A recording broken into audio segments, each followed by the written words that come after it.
If you're uploading data from Excel into a system like a CRM, HRIS, or finance system, small spreadsheet issues can cause upload errors, duplicate records, or even a failed import. In this video, I'm going to show you 5 quick Excel data cleanup checks that you can run to help prevent those errors before you upload your data. Let's start with the first one. In this example, we're uploading employee data from an old system into a new HR system, but the same spreadsheet issues can apply to sales CRM data or finance data. This spreadsheet contains lots of problems, including blank rows, duplicates, incorrect ID numbering, extra leading and trailing spaces, and even inconsistent capitalization. The first check we're going to do is to remove all the blank rows. Blank rows can cause import scripts to stop processing or even generate errors. So what we're going to do is come up to the Home tab. Over in the editing area, look for Find and Select drop down and select Go to Special. We're going to check blanks and click OK. This is going to select all of the blanks in our document. Then we can right click and delete. We can say Shift cells up and click OK. This deletes all of the blank rows in our document, so now as we scroll down, we don't see any more blank rows in our data. The second check we want to do is to identify duplicate records. Duplicate rows can cause systems to reject the upload or create duplicate employees or customer records in the system, which we don't want. So let's go ahead and select the column that we want to look up for duplicate records. And then we're going to go up to the Home tab, under Conditional Formatting, drop down, and we're going to select the Highlight Cells rule. And then we're going to go down and select Duplicate Values. This automatically highlights duplicate values with light red. You can change that formatting if you want. Just click OK. Now we can actively see which rows are duplicates, and we can sort by that and delete the duplicate rows. Now if we want to do that quickly, if we don't need to match up records or make any changes, we know that the second record is an automatic duplicate that can be deleted, then what we can do is come up to the Data tab, and we're going to come over here in the Data Tools area and find the Remove Duplicates icon and select that. Now we'll have a pop-up, and we just want to look in the Employee ID column, so we can say Unselect. We'll select the Employee ID column and click OK. It says 3 duplicate values found and removed, and there's 104 unique values that remain, and we can click OK. Now we notice that our highlighting of the duplicate cells is gone, so we know that we no longer have any duplicate values. A quick way to double check that is to come up to your Data tab, click on your filters. You can drop down and filter by color. If there's no color there to filter by, then you know that all the duplicates have been removed. We can click OK. The third check that we want to do is to start sequential numbering for employee ID numbers. After I've removed the duplicates, these ID numbers can become inconsistent or maybe skip numbers. And in my scenario, I want to generate new auto numbering for my employees in the new system, starting with a specific number for the earliest hired employee. So the first thing I'm going to do is sort my data by hire date. So I can come up, since I've put filters on my columns, I can come up to the hire date and I can sort oldest to newest.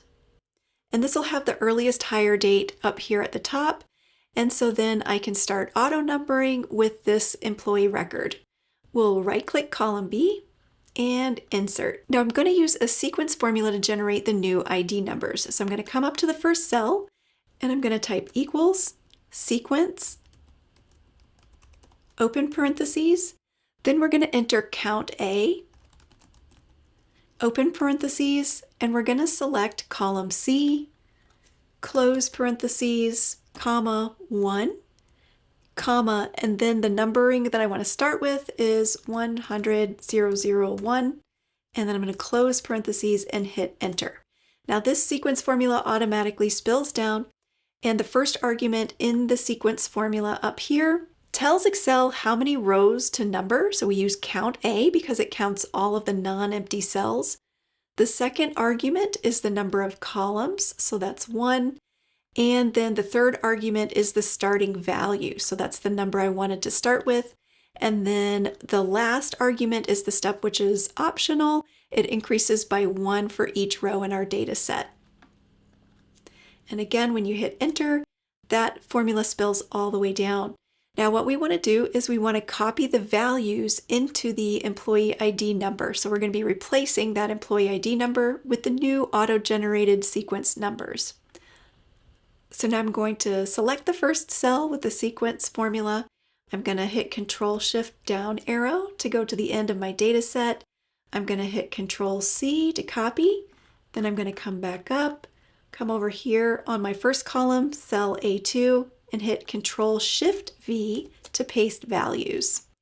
Now we're going to go ahead and delete column B, right-click, and select Delete. Now if we select our cells over here in column A, the value of the number remains and the sequence formula is no longer there. And so we've locked in this new auto-numbered employee ID number for each employee record. Now the fourth thing that we're going to check on is to remove leading and trailing spaces that may be in some of our columns of data.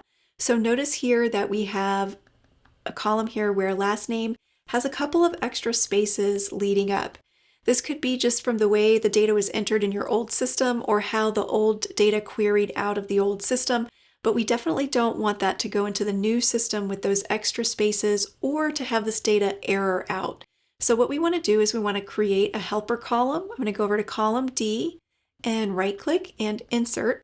So we're inserting a temporary column and we're going to use the trim function.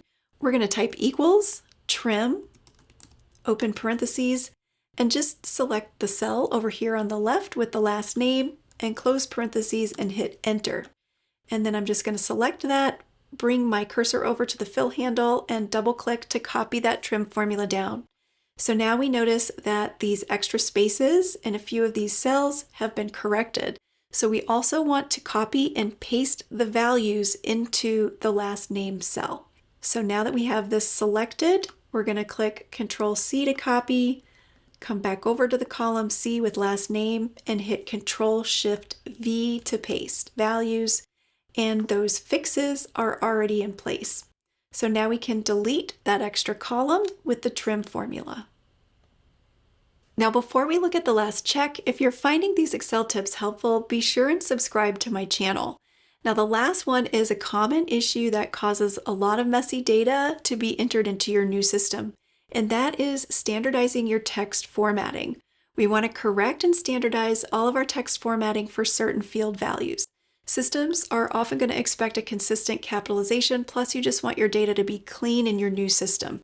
So over here in the department column, you'll notice that we have proper case, uppercase, and some lowercase. We want to fix this. I'm going to go ahead and insert another helper column. So let me move this over. We're going to insert, right-click, click on insert, and I'll show you the three different options. So if we type equals, upper, open parentheses, and select the cell next to it, close parentheses and hit enter, that's going to give everything an uppercase. So that'll correct everything to uppercase. Now if we want everything to be lowercase, likewise you could use equals, lower, open parentheses, select that cell, close parentheses, hit enter, and then copy that down. Or you could even do proper case if you just want to correct anything that is in all caps to be proper case, you can do that. And that's equals, proper, open parentheses, select the cell, close parentheses, and hit enter. And you could copy that one down. So whichever one you want to use, you're more than welcome. I'm going to go ahead and use uppercase for everything. So I'm going to type equals, upper, open parentheses, select my cell, close parentheses, hit enter, and we're going to copy that all the way down.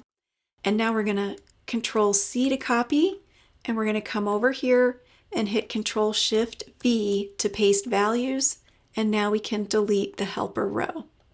So our end result, where before we had blank rows, duplicate records, incorrect ID numbering, extra trailing and leading spaces, inconsistent capitalization, now, after running these 5 checks, your spreadsheet is ready for importing into your new system. If you are preparing Excel data for system uploads, be sure and check out my other videos so you can see how to reset sequential numbering using an if formula, and also how to find duplicate combination records using pivot tables and countifs formulas. If you found this video helpful, be sure and give it a thumbs up to like it. You can subscribe to my channel for more tutorials. Visit my website, SharonSmithHR.com. Thank you so much for watching. I'll see you in the next video.